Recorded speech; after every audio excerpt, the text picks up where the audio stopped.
Bismillahirrahmanirrahim. Alhamdulillahirabbil alamin wassalatu wassalamu ala asyrafil anbiya'i wal mursalin sayyidina Muhammadin wa ala alihi washabbihi ajmain. Alhamdulillah, kita teruskan bacaan daripada kali terakhir kita baca, kalau saya tak silap, muka surat 12 permulaan kita ya.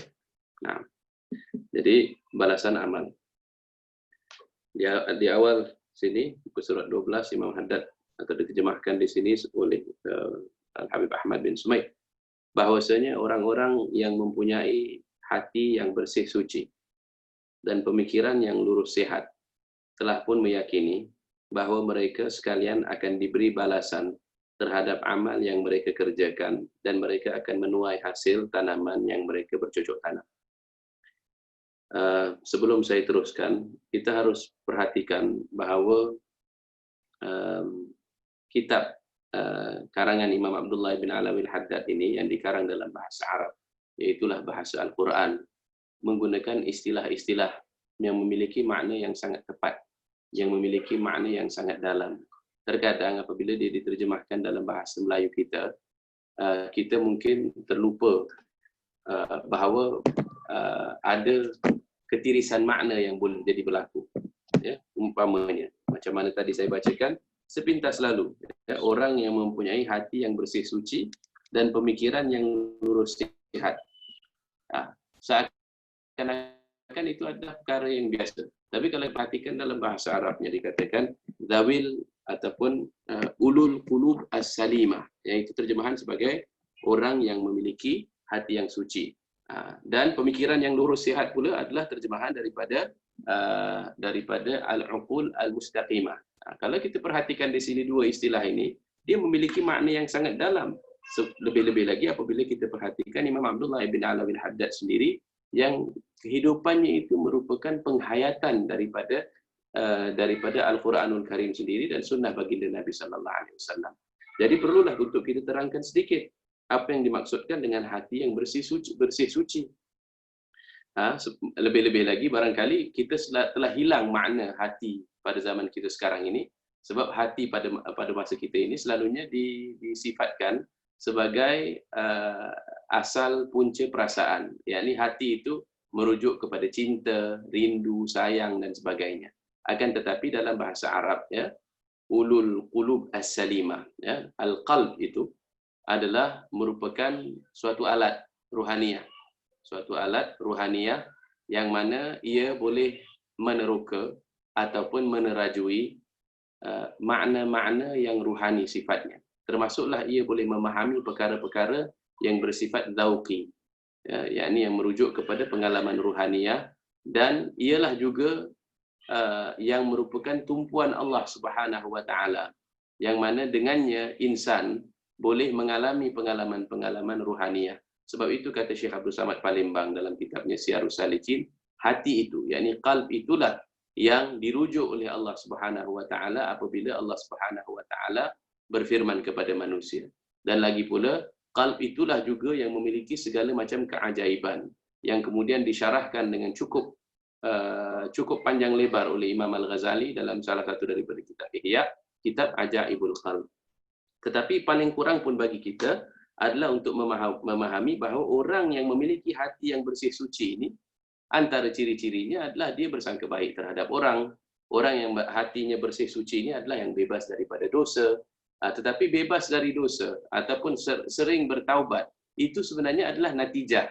Itu adalah kesan. Asal puncanya adalah memiliki ilmu, pengetahuan dan pengenalan terhadap Allah Subhanahu wa taala. Dan hati itu adalah berhubung kait juga dengan amalan kita, ya, maksudnya apabila kita membersihkan hati kita, maka noda-noda hitam daripadanya itu dapat bersih, dan apabila ia digilap bersih, jadilah ia ibarat cermin yang boleh menangkap cahaya ruhaniyah. Begitu juga apabila dinyatakan di sini al-uqul al-mustaqimah, atau pemikiran yang lurus sehat, akal yang mustaqim, akal yang lurus sehat itu bukan berarti lurus bendul, macam kalau kita kata seorang si fulan itu lurus sifatnya.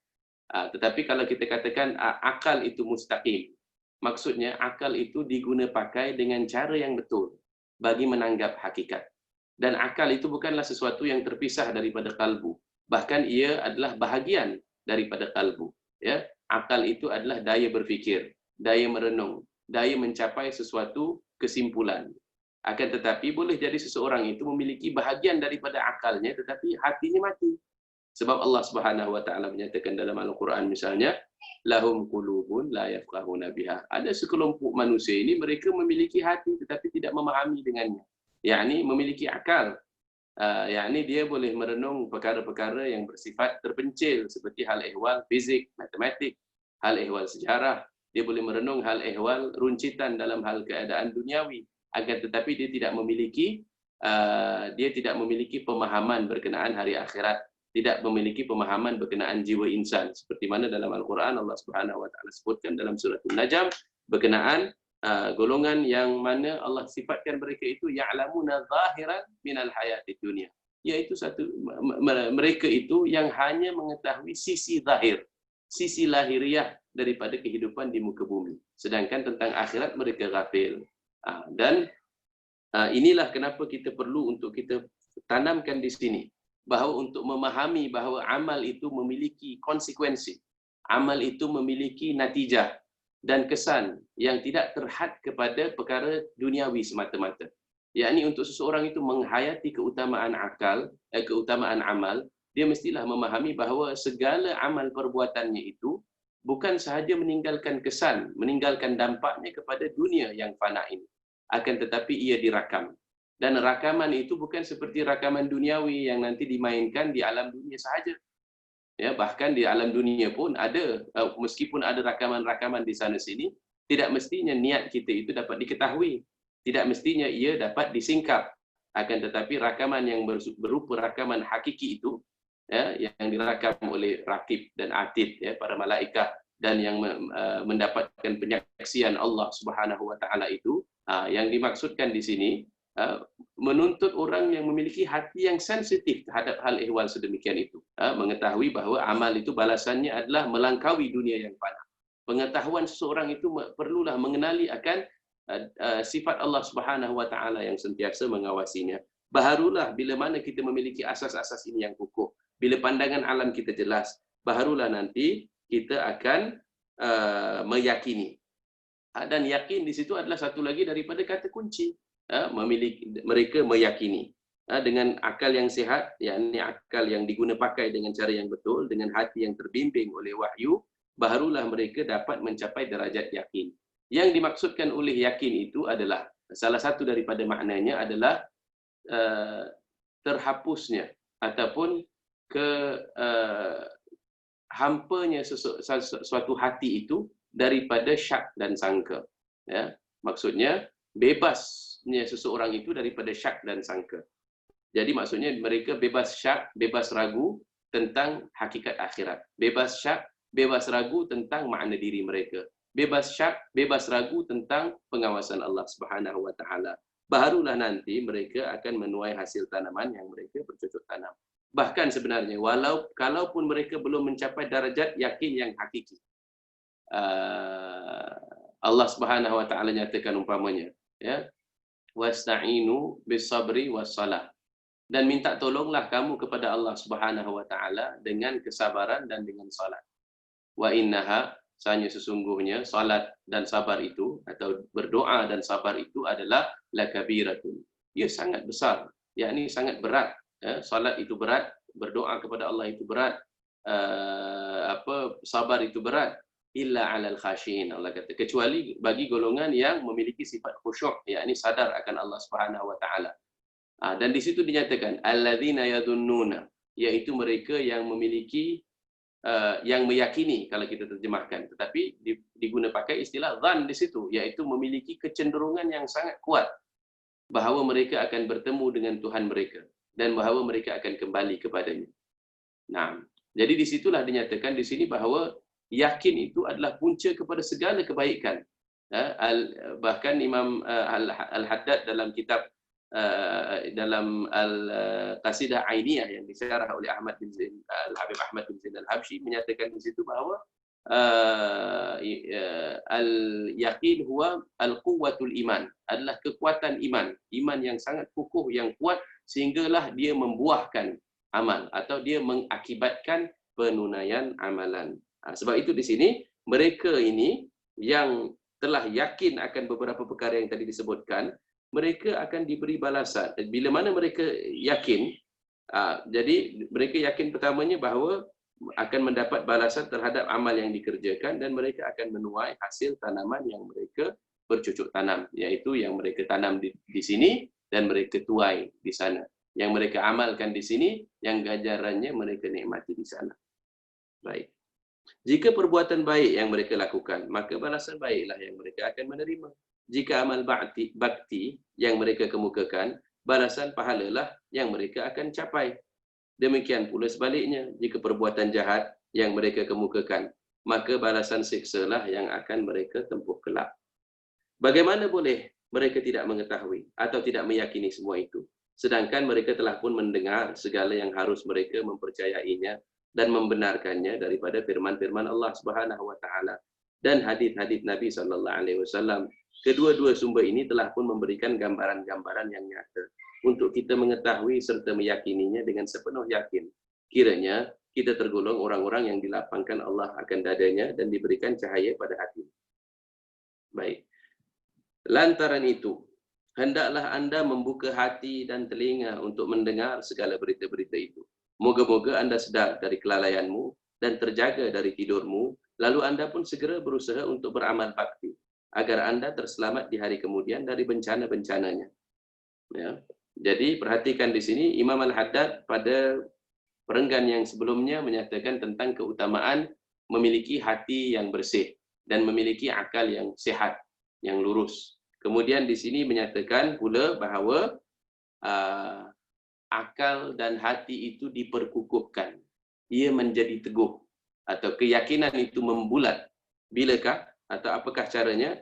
Adalah dengan mendengar dan merenung firman-firman Allah Subhanahu wa taala.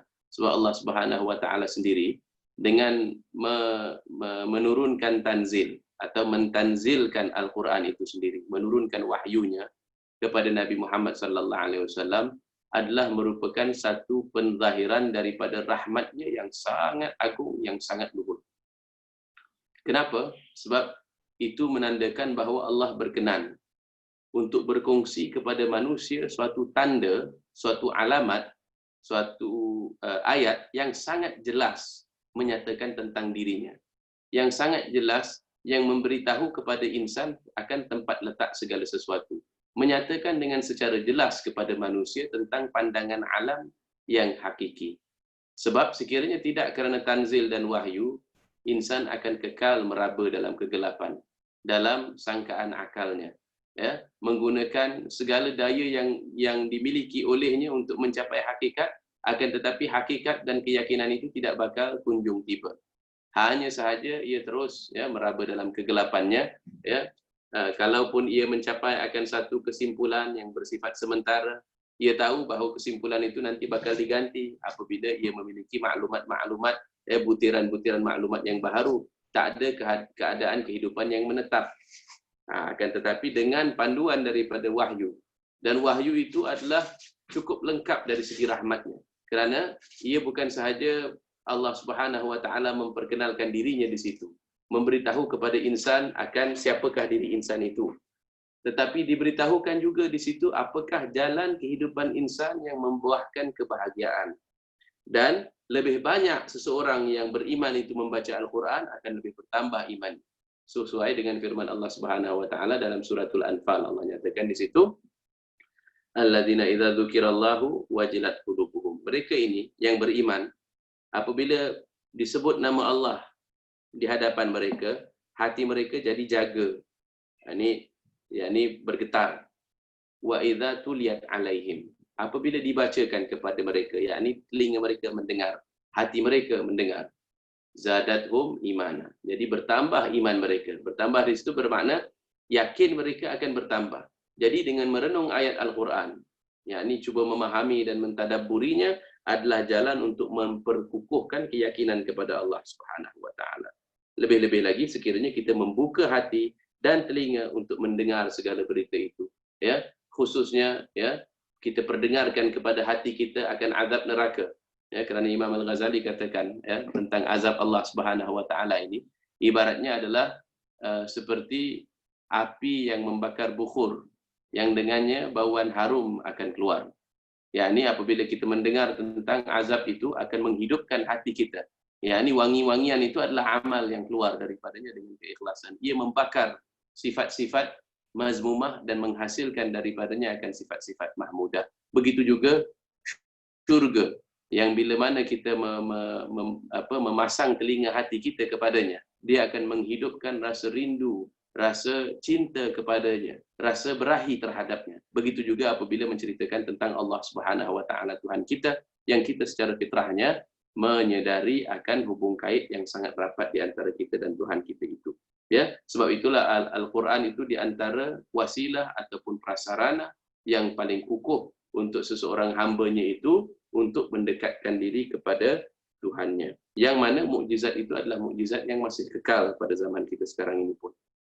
Baik. Dan ia adalah sangat berkesan untuk digunakan bagi menjagakan kita daripada lalai dan tidur kita yang berpuncakan kehidupan kita yang seharian, yang berpuncakan waham kita, khayal kita, cita-cita kita, angan-angan kita, ya, dan segala kehendak nafsu syahwat.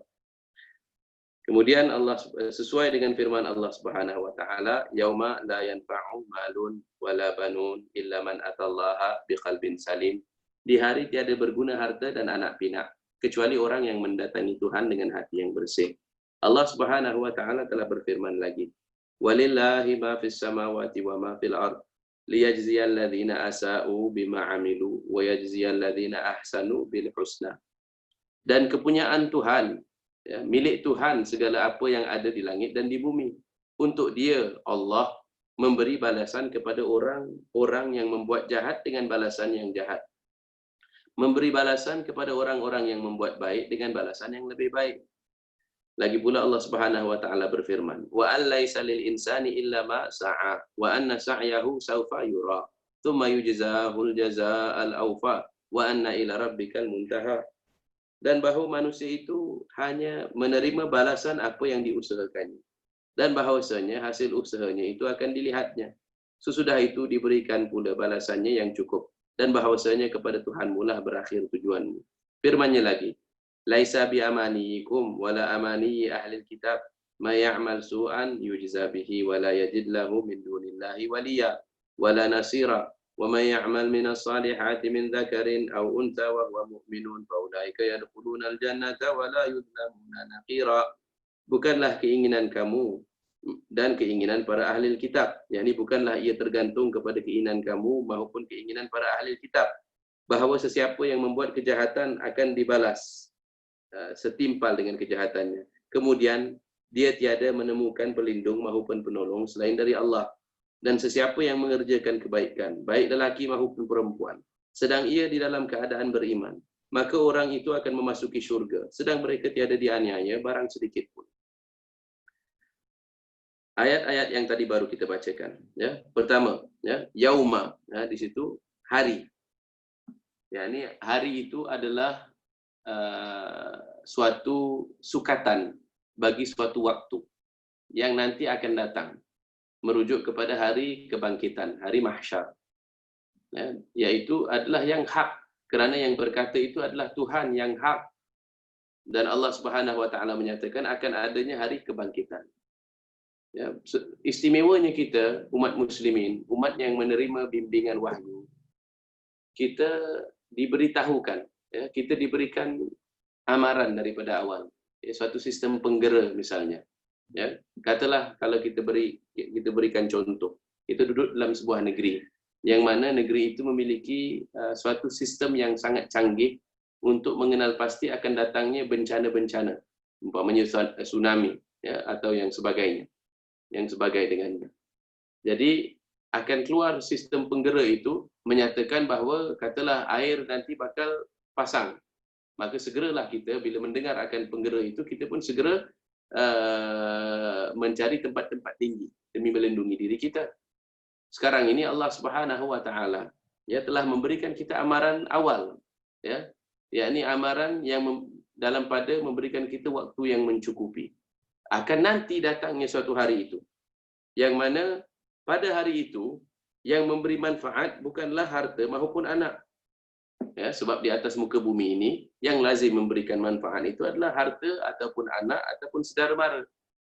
Ya, di dunia ini kita bolehlah bayangkan, ya, kalaupun kita secara zahir tidak harapkan, mungkin kalau anak-anak kita nanti bernasib baik, saat kita di hari tua kelak, bila mana kita hilang kekuatan zahir dan batin, ya, kekuatan tubuh badan, pada waktu itu mungkin kita boleh bergantung kepada anak kita sekiranya kita diberikan anak-anak yang soleh dan solehah.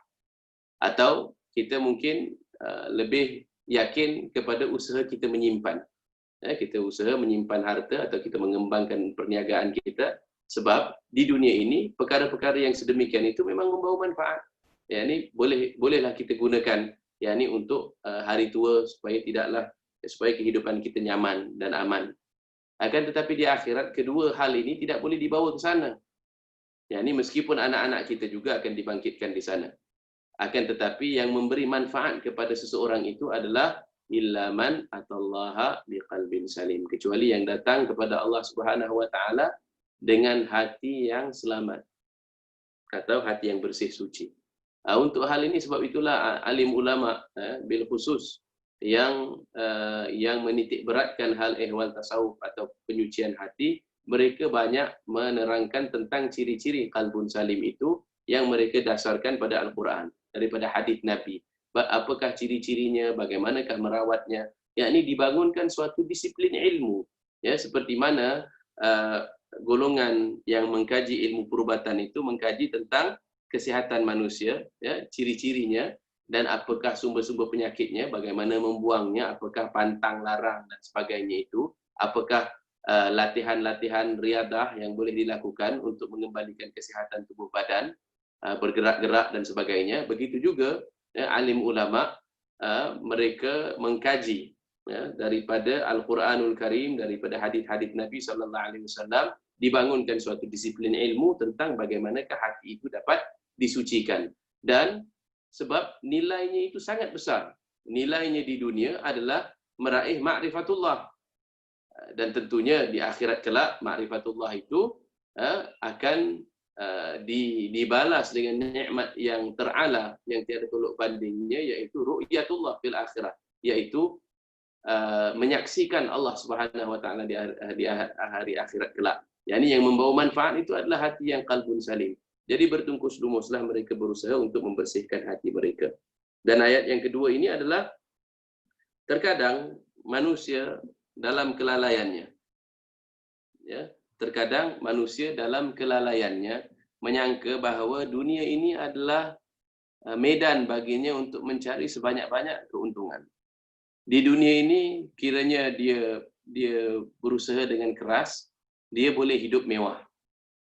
Jadi dan dalam dunia ini ada banyak orang yang perlu dia ampu, yang perlu dia puji, yang perlu dia usahakan untuk meraih kegembiraan orang-orang tersebut, sebab orang-orang ini boleh memberi manfaat kepadanya.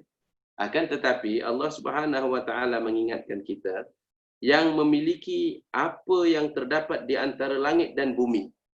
Yakni yang pemilik yang hakiki itu tidak lain selain Allah Subhanahu wa taala.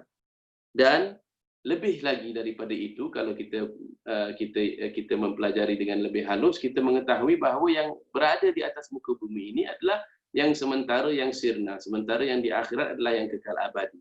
Yang di atas muka bumi ini yang kita kongsikan itu adalah satu sahaja daripada berbanding 99 rahmat Allah Subhanahu wa taala yang disimpan untuk hari akhirat kelak. Jadi perbandingan itu terlalu jauh, yakni sehingga kan itulah orang yang memiliki hati dan yang sihat, akal yang lurus akan berusaha ya dan mensegerakan amal bakti ya supaya mendapat bekalan di sana. Dan oleh kerana manusia itu tidak akan dapat apa-apa kecuali yang ia usahakan. Yakni balasan itu adalah berdasarkan yang ia usahakan. Nanti pula yang diusahakannya itu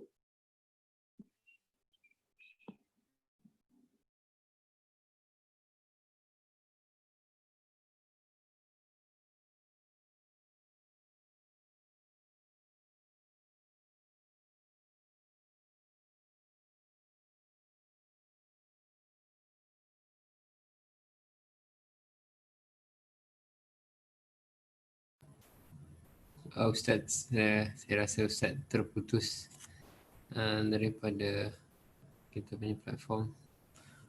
Sebentar, minta maaf buat semua.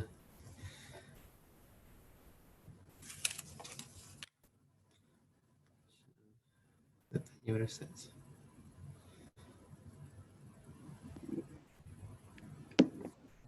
Okey. Boleh dengar? Boleh. Minta maaf, kita ada orang telefon pula. Baik. Jadi kita teruskan tadi, menyatakan bahawa insan itu tak akan dapat apa-apa kecuali yang ia usahakan. Perhatikan perkataan sa'a di sini adalah dalam bahasa Arab merujuk kepada usaha yang digunakan sehabis mungkin, ya, ataupun yang kita usahakan dengan sekeras-kerasnya. Seperti mana dalam surah Yasin, ya, waja'a min aqsal madinati rajulun yas'a, iaitu menunjukkan satu orang yang datang daripada penghujung kota dengan keadaan bergegas, ya, yakni dengan keadaan bergegas sehabis tenaganya. Jadi bagi insan itu tidak akan ia dapat apa-apa, tak akan ia tuai apa-apa kecuali yang diusahakannya. Dan bahawasanya hasil usahanya itu akan dilihatnya. Akan dilihat, meskipun pada dunia ini kita sangka bahawa tak ada siapa yang menghargai. Meskipun di dunia ini barangkali kita sangkakan bahawa kita tidak dapat pulangan wang ringgit. Akan tetapi segalanya itu tidak pernah dilupakan oleh Allah Subhanahu wa taala. Baik. Dan seterusnya. فَمَا يَعْمَلْ مِثْقَالَ ذَرَّةٍ خَيْرًا يَرَهُ وَمَا يَعْمَلْ مِثْقَالَ ذَرَّةٍ شَرًّا يَرَهُ. Barang siapa yang membuat kebaikan seberat atom atau seberat zarrah, nescaya Allah Subhanahu wa taala akan melihatnya. Dan barang siapa membuat kejahatan seberat atom, nescaya Allah Subhanahu wa taala akan melihatnya. Ya, wakil dan juga dikatakan oleh para mufassirin yang dimaksudkan yarahu di sini dhamir itu merujuk juga kepada yang melakukan. Yang ini bukan sahaja, tentulah Allah Subhanahu wa taala menyaksikan, melihatnya, akan tetapi yang melakukan itu juga nanti akan diperlihatkan akan segala perbuatan. Dan utamanya di sini dinyatakan bahawa walau seberat zarah, walau seberat atom. Supaya apa? Supaya kita tidak sia-siakan walau amal sekecil manapun. Kita tidak mengherdik, tidak mencela, tidak melakukan dosa walau sekecil manapun. Kita sentiasa memikirkan untuk mencari redha Allah Subhanahu wa taala. Lagi Allah Subhanahu wa taala berfirman, la yukallifullahu nafsan illa wus'aha, laha ma kasabat wa 'alaiha ma iktasabat. Allah tiada memberatkan suatu jiwa melainkan sekadar kemampuannya. Baginya ia akan mendapat apa yang diusahakannya, dan atasnya pula dipikulkan apa yang diperbuatnya. Allah. Lagi firman Allah Subhanahu wa taala, man 'amila salihan falinafsih wa man asaa fa 'alaiha wa ma rabbuka bidzallamin lil 'abid. Siapa yang mengerjakan perbuatan baik akan berguna untuk dirinya sendiri, dan siapa yang mengerjakan perbuatan jahat akan membahayakan dirinya pula. Dan tiadalah Tuhan itu bersifat penganiaya terhadap hamba-hambanya. Yauma tajidu kullu nafsin ma 'amilat min khairin muhdara wa ma 'amilat min su'in. Allah. Tawaddu law anna bainaha wa bainahu amadan ba'ida wa yuhadzirukumullahu nafsah wallahu ra'ufum bil ibad. Pada hari kiamat nanti, setiap jiwa akan dikemukakan kejahatan yang telah diperbuatnya. Ya. Oh, ini terjemahannya sepatutnya pada hari akhirat nanti seseorang itu akan menemukan amalan baiknya hadir di depannya, dan barang siapa yang melakukan amal buruk, ia akan berkehendak ataupun dia ingin supaya di antaranya dan kejahatan yang lakukannya itu kalau boleh ada amadan ba'ida, jarak yang jauh, yakni mohon dia dipisahkan daripada segala amal perbuatannya itu. Ia akan cuba menafikan, ia akan mengharapkan andai sahaja ia tak lakukan. Maksudnya ia menyesali perbuatannya itu. Allah memperingatkan kamu akan kewajipanmu terhadap Tuhanmu. Atau boleh juga kita terjemahkan wa yuhadzirukumullahu nafsah, yakni Allah Subhanahu wa taala mengingatkan kamu akan dirinya, yakni haknya ke atas kamu. Dan Tuhan adalah penyantun bil ibad, penyantun terhadap hamba-hambanya. Allah. Kalau kita perhatikan di sini, ya, semua ayat-ayat ini, ya, bolehlah kita kiaskan, ya, dengan hakikat kehidupan ini sebagai penuh dengan jual beli. Ya, yang dijual beli itu adalah seperti kata Profesor Naqib Alatas dalam kitab Faham Agama Asas Akhlak, yang kita niagakan itu, yang modal itu adalah diri kita. Yang di antara modalnya juga adalah umur kita, usaha kita, daya kita yang dipinjamkan oleh Allah Subhanahu wa taala. Jadi siapa yang bijaksana akan merenung hadis Nabi yang menyatakan al-kayyisu, orang yang bijaksana itu mandana nafsah, iaitu yang menyerahkan dirinya kepada Allah Subhanahu wa taala. Wa amila lima ba'dal maut. Dan dia terus beramal, dia terus berbakti untuk kehidupannya sesudah mati. Tetapi orang yang bodoh itu pula, ya, sebaliknya adalah orang yang tidak beramal tetapi dia mengangankan macam-macam untuk hari akhiratnya. Atau padahal dia sebenarnya berusaha bertungkus lumus, segala usahanya itu ditumpukan semata-mata untuk dunia, dan ia meringankan hal ehwal akhirat, tetapi dia berangan macam-macam untuk kejayaan di sana. Firman-Nya lagi, wattaqu yauman turja'una fihi ila Allah, tsumma tuwaffa kullu nafsin ma kasabat wa huwa la yuzlamun. Peliharalah dirimu di hari kamu akan dipulangkan kepada Tuhan, kemudian dipenuhi kepada setiap jiwa balasan apa yang telah diusahakannya, sedang mereka tiada dianiaya. Tentulah Allah Subhanahu wa taala kalaupun dia mengazab nanti pada hari akhirat, menghukum nanti, adalah sesuai dengan kadar keadilan, sebab Allah Subhanahu wa taala tidak akan melakukan sesuatu dengan zalim. Tetapi apabila ia memberi rahmat, ia memberi pengampunan, memberi amal, yakni timbalan bagi amal kebaikan kita, yang itu dengan rahmat, yakni rahmat pemurahnya yang tiada sepemurah, yakni tiada pemurah sepemurah Allah Subhanahu wa taala. Maka sewajarnya kita perbanyakkan dan perbaiki amal-amal kita dengan harapan Allah Subhanahu wa taala berlaku ihsan dengan kita, insya-Allah. Ada pendapat yang mengatakan bahawa ayat ini ialah ayat terakhir yang turun kepada Nabi sallallahu alaihi wasallam dalam Al-Quran, dari Al-Quran. Rasul sallallahu alaihi wasallam telah bersabda pula, "Inna ruhul qudus nafatha fi raw'i, ish ma syi'ta fa innaka mayyit, wahbib ma ahbabta fa innaka mufariquh, wa'mal ma syi'ta fa innaka majziyun bihi." Sesungguhnya Ruhul Qudus, yakni Jibril alaihi salam, telah membisikkan di hatiku, katanya, hiduplah secara mana yang engkau suka menjalani hidupmu. Yani ish itu, hiduplah kamu seperti mana kau berkehendak. Akan tetapi suatu masa nanti engkau pasti akan mati. Dan peringatan engkau pasti akan mati itu mengingatkan kita bahawa kita tidak bolehlah hidup suka hati kita. Kita seharusnya, sewajarnya hidup seperti mana kita akan mati. Dan cintailah secara mana yang engkau mahu cintai. Yani cintailah siapa yang engkau mahu cintai. Ya, tentunya engkau nanti akan meninggalkannya dan engkau akan meninggalkan orang itu. Ya, yani kalau tak cerai hidup, cerai mati. Ya, sesungguhnya engkau pasti nanti akan berpisah daripadanya. Dan beramallah sesuka mana yang engkau suka beramal.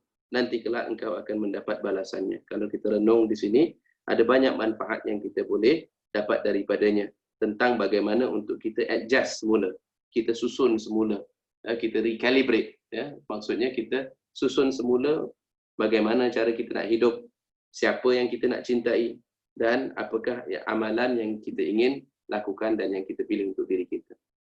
Sabdanya lagi sallallahu alaihi wasallam, al-birru la yabla wa dhanbu la yunsa wa dayanu la yafna kama tadinu tudanu.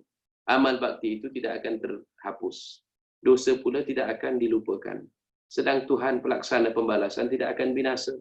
Bagaimana yang kau buat, demikian pula lah balasannya.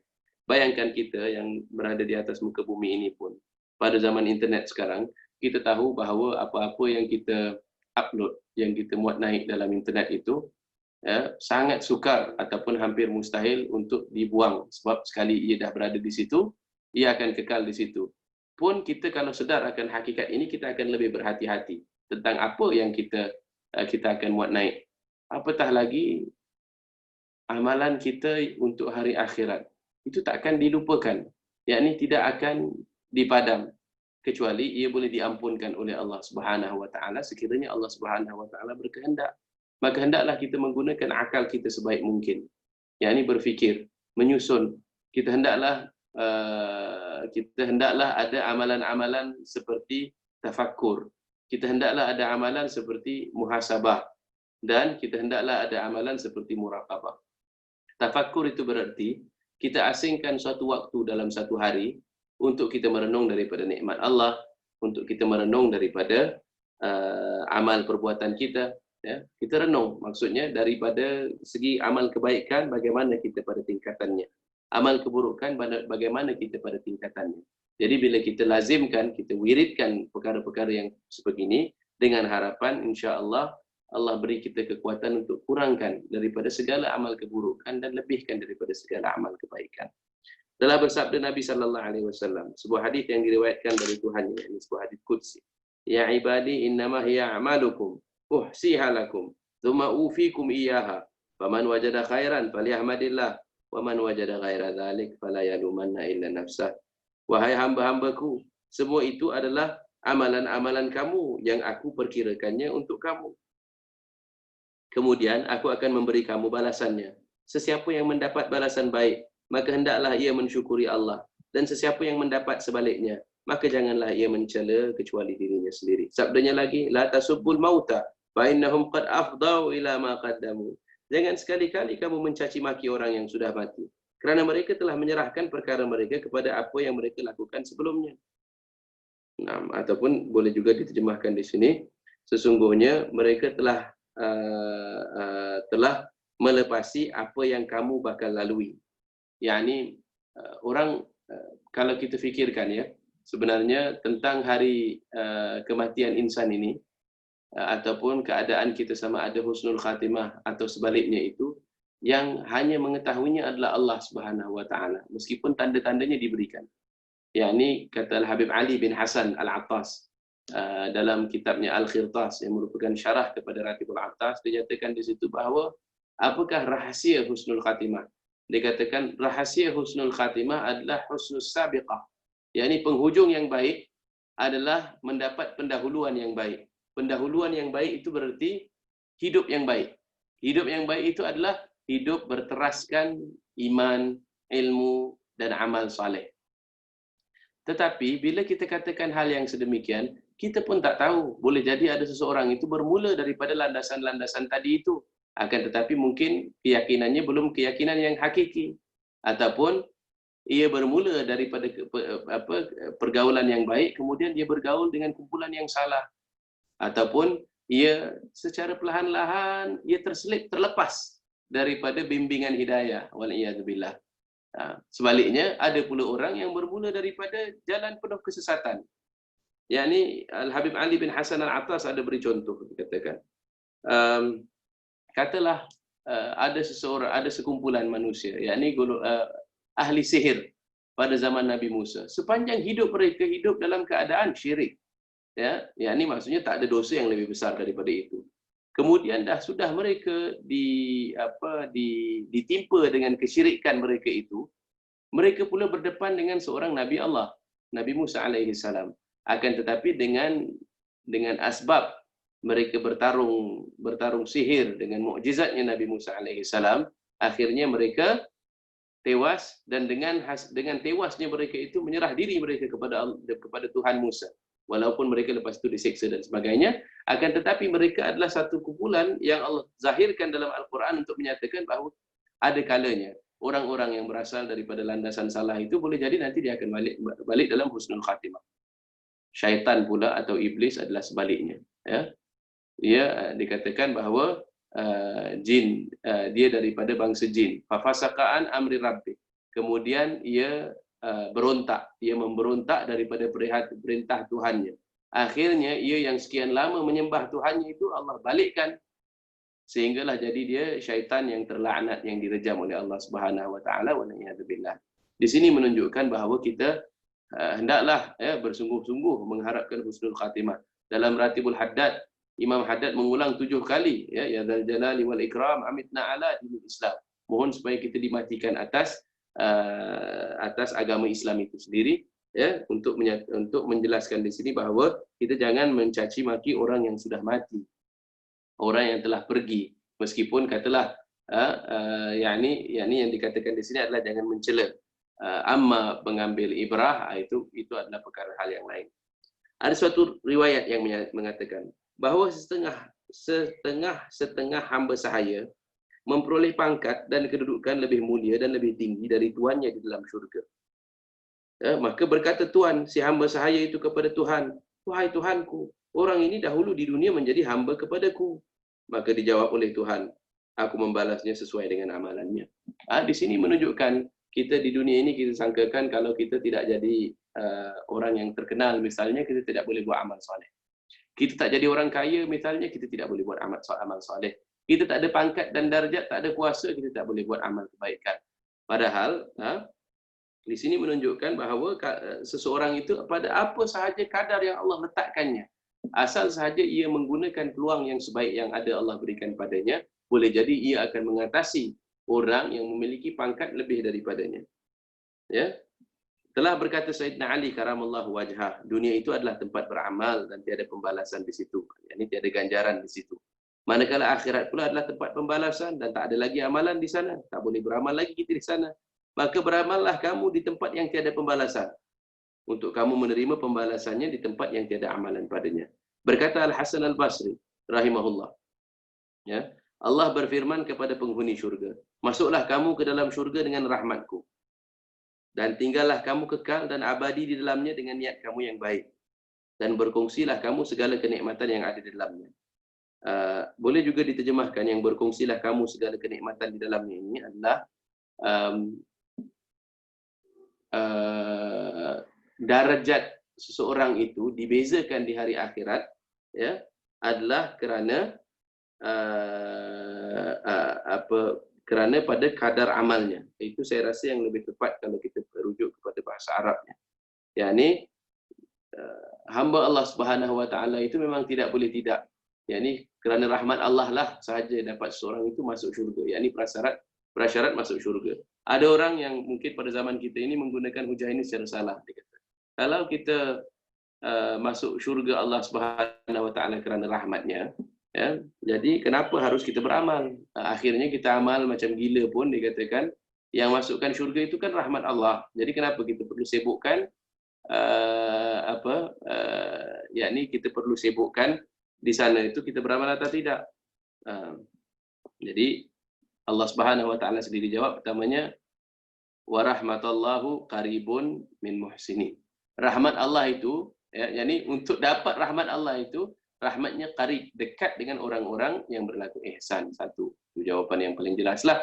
Maksudnya untuk kita mendapat rahmat, kita amal. Kedua, bahawa meskipun, yakni kata Imam Al-Ghazali, kalaulah seorang itu masuk syurga dengan kekuatan iman, tanpa amal, katalah dia boleh beriman tapi dia tak nak amal. Tapi kata Imam Al-Ghazali dalam kitab Ayyuhal Walad, walakin mata yablugh. Tetapi bila dia sampai kepada syurga itu, boleh jadi dia akan diazab dalam neraka selama hampir selamanya, kita kata. Sebelum dapat masuk syurga, dan manusia tidak akan mampu bertahan di situ. Ya. Dan ketiganya, bahawa ada perbezaan darjat di dalam syurga itu. Dan perbezaan darjat ini turut terkait dengan kadar amalan seseorang itu. Apa yang saya sebutkan di sini mengenai dalil-dalil yang membuktikan tentang adanya pembalasan di hari akhirat itu adalah semata-mata sebagai peringatan sahaja. Sebab perkaranya sudah pun menjadi pengetahuan umum bagi sekalian manusia, baik yang khusus maupun yang umum. Tiada satu pun yang terkecuali, meskipun mereka tergolong orang-orang awam yang tiada berpengetahuan. Imam Al-Haddad di sini menyatakan bahawa apa tadi yang kita sebutkan tentang keutamaan amal, balasan dan sebagainya adalah ilmu yang telah tersebar luas dalam masyarakat. Hanya sahaja yang berbeza adalah sama ada seorang itu yakin ataupun tidak tentang hal itu. Dan berdasarkan kekuatan keyakinannya lah penunaian amalannya itu dapat disaksikan. Tetapi mungkin juga boleh kita terangkan bahawa yang menjadi pengetahuan umum itu tiada semestinya memberi manfaat kepada mereka. Sebab boleh jadi seseorang itu lebih-lebih lagi pada zaman kita sekarang ini diberikan maklumat yang bertentangan dengan maklumat yang paling asas dalam hal ehwal agama.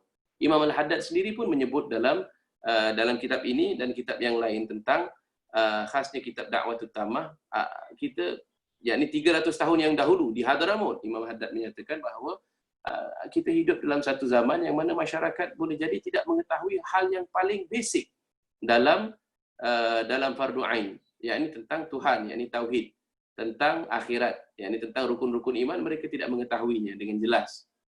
Tentang fiqh pun mereka tidak mencukupi pada kadar wajib fardu ain. Apatah lagi dengan hal ihwal, akhlak dan tasawuf. Itu merujuk kepada jahil basit, yakni kejahilan yang simple. Simple ignorance yang ia dapat dirawat dengan ta'lim, ya, pengajaran dan pengajian boleh dirawat. Ya, ini satu, kita hadir kelas-kelas fardu ain, ia boleh dirawat. Akan tetapi pada zaman kita sekarang ini kita menghadapi cabaran sekularisasi, cabaran pensekularan ilmu pengetahuan, sehingga kan hal-hal yang asas ini pun ada yang tak yakin, ada yang persoalkan, ada yang telah merubah petunjuk-petunjuk ini. Petunjuk ini peta tadi itu. Peta yang menerangkan kita di mana, kita menuju di mana, apa yang perlu kita lakukan. Ya, zaman sekarang ini peta yang menjadi asas kerangka pandangan alam itu pun dipersoalkan. Ya, sehingga kan akhirnya seorang itu jadi tinggal nama pada Islamnya. Dia tidak memiliki ilmu yang bermanfaat buat dirinya.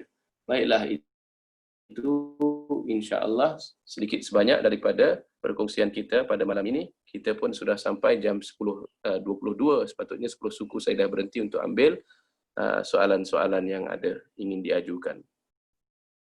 Jadi saya ambil soalan-soalan yang saya baca di chat ini dulu ya. Bila kita ingin melakukan sesuatu, akal dan hati yang mana kita perlu dahulukan sebelum kita membuat satu tindakan? Keduanya, Syed Hussein Jamalulail bertanya, adakah qalbun salim itu kunci tiket untuk memasuki syurga? Ya, ini hanya mereka yang mencapai qalbun salim sahaja bakalan memasuki syurga kelak secara langsung terus. Ini sudah dijawab oleh Imam Haddad. Yang masuk syurga itu dengan rahmat Allah Subhanahu wa taala. Tapi rahmat Allah Subhanahu wa taala itu dekat dengan orang-orang yang berlaku ihsan. Dan untuk berlaku ihsan kita perlu memiliki qalbun salim tentunya. Ketiganya, apakah iktibar akal dan hati yang boleh kita ambil dari kisah iblis yang enggan kepada perintah Allah Subhanahu wa taala untuk sujud kepada Adam alaihi salam. Jadi tentang akal dan hati. Soalan yang pertama tadi, kita haruslah mengikut yakni hal akal dan hati itu bukanlah sesuatu yang sewajarnya terpisah. Profesor Naqib Al-Atas dalam kitab Risalah untuk kaum muslimin menyatakan bahawa akal itu, akal dan kalbu, kita harus ibaratkan seperti dua mata, ya, yang mana dengan menggunakan kedua-duanya penglihatan kita menjadi jelas. Tapi kiranya kita tutup salah satu daripadanya, maka penglihatan kita kabur ataupun kita tidak dapat menilai sesuatu dengan sebaiknya. Kalau Imam Al-Ghazali pula memberikan tamsilannya, perumpamaannya berkenaan akal dan wahyu.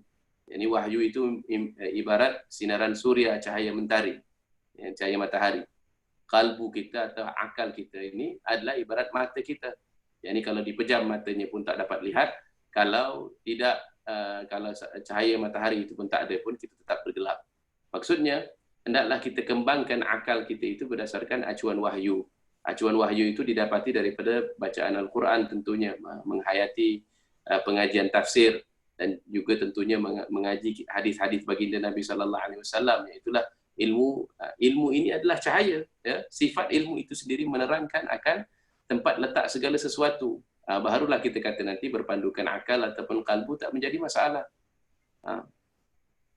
Baik. Tentang ibrah daripada kisah Adam dan Iblis. Kita perhatikan yakni di antara dua kisah tersebut. Dalam Al-Quran Allah Subhanahu wa taala nyatakan dalam surah Taha bahawa tatkala Adam telah digoda, dihasut oleh syaitan untuk makan daripada buah itu, ya, Allah Subhanahu wa taala meskipun telah dilarang oleh Allah Subhanahu wa taala untuk memakannya. Di situ dinyatakan Allah Subhanahu wa taala katakan tentang Adam alaihi salam dan istrinya, walam najid lahu azman, yakni tidak azam mereka itu tidak cukup kukuh, sehingga kan dapat juga mereka dipujuk, dihasut, dirayu oleh iblis yang telah mengelabui hal hakikat yang sedemikian. Akan tetapi contoh sifat keadaman, yakni sifat kenabian atau sifat insan, ya, keinsanan pada Adam alaihi salam itu apabila mendapati ia kemudian uryan, yakni ditanggal daripada daripada hal kedudukan dalam syurganya, dia langsung menyesal dan memohon taubat kepada Allah Subhanahu wa taala. Ya, memohon taubat kepada Allah Subhanahu wa taala. Alim ulama ada bahas lebih terperincilah, yang apakah status di situ, adakah dia yakni selaku nabi-nabi. Kita tahu bahawa Nabi Adam itu maksum. Jadi di sini yang dilakukan itu bukannya yakni bukannya sesuatu yang haram, tetapi khilaful aula, yakni tidak memberikan keutamaan kepada yang perlu diutamakan.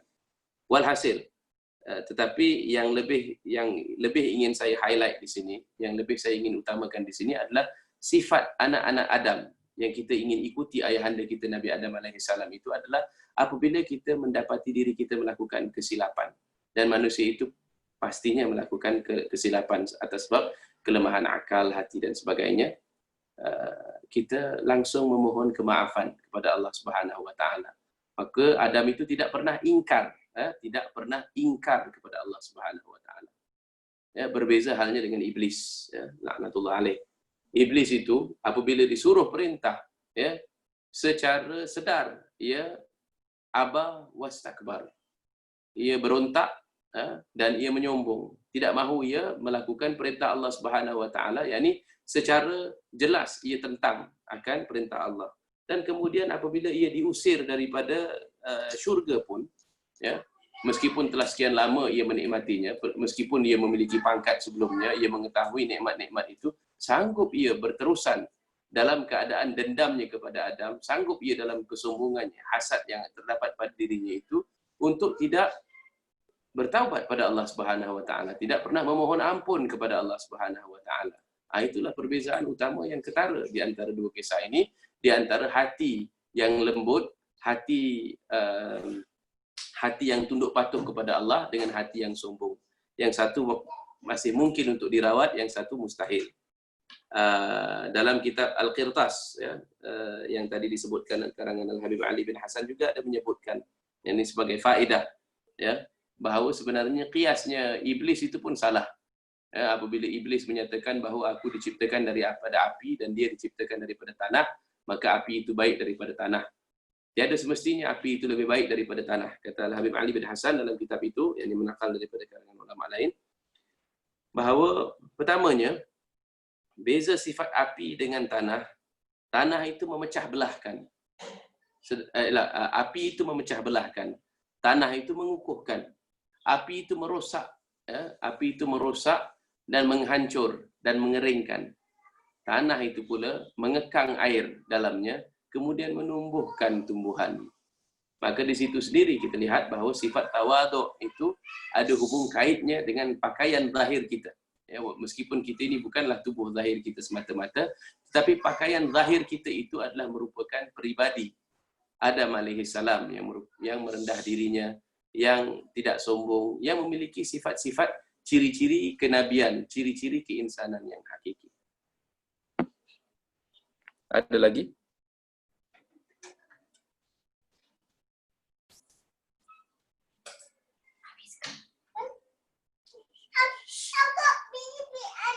Mungkin boleh saya serahkan pada ada tambahan lagi ke?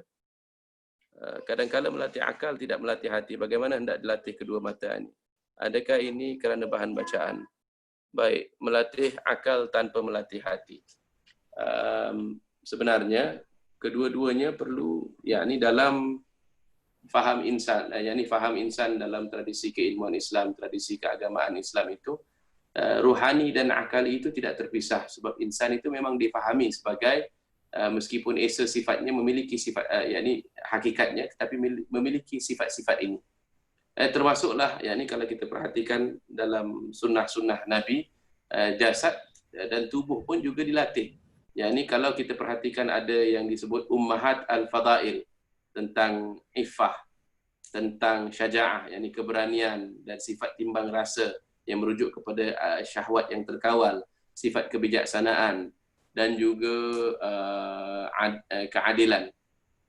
Kita perhatikan sukan-sukan ataupun riadah yang digalakkan oleh Nabi sallallahu alaihi wasallam itu, didapati di situ ada manfaat, ya. Umpamanya bagaimana melatih bermain memanah, itu melatih sifat ketajaman akal, ini untuk menumpukan perhatian kepada sesuatu. Menunggang kuda, dan kemudian ada berenang. Masing-masing itu ada kesan-kesannya. Ya, ini menunggang kuda tentang bagaimana seseorang itu belajar mengawal marahnya. Ya, ini kalau kita boleh mampu mengawal suatu haiwan yang di luar diri kita, sewajarnya lebih baik kita mudah untuk mengawal sifat marah dalam diri kita. Dan juga as-sibahah, yakni berenang, di situ melatih melatih diri kita juga untuk al-iffah tadi, ya, mengawal, yakni bila mana kita kawal kadar pernafasan kita. Tapi yakni bila kita melatih hal futuwah ini, dia perlulah dilatih dalam kesedaran bahawa kita sedang melatih satu sifat yang lahir dan batin tadi.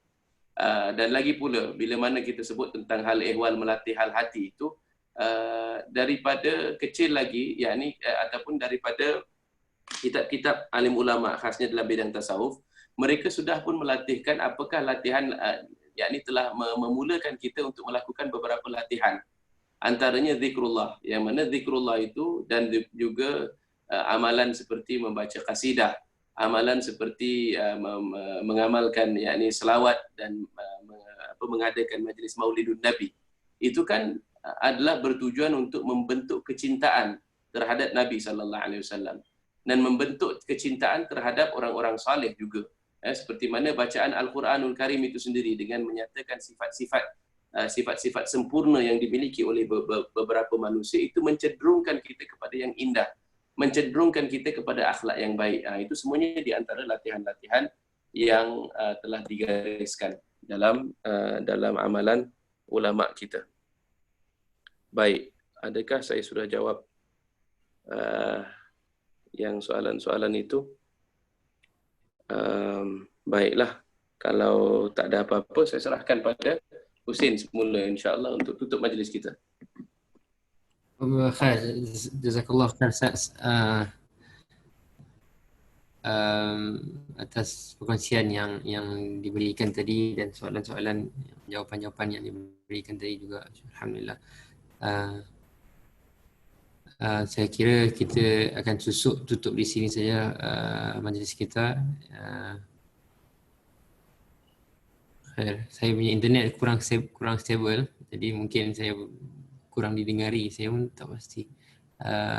Baik, kita sudahi jelah dengan suratul Asr dan tasbih kifarah. Subhanakallahumma wa bihamdika asyhadu an la ilaha illa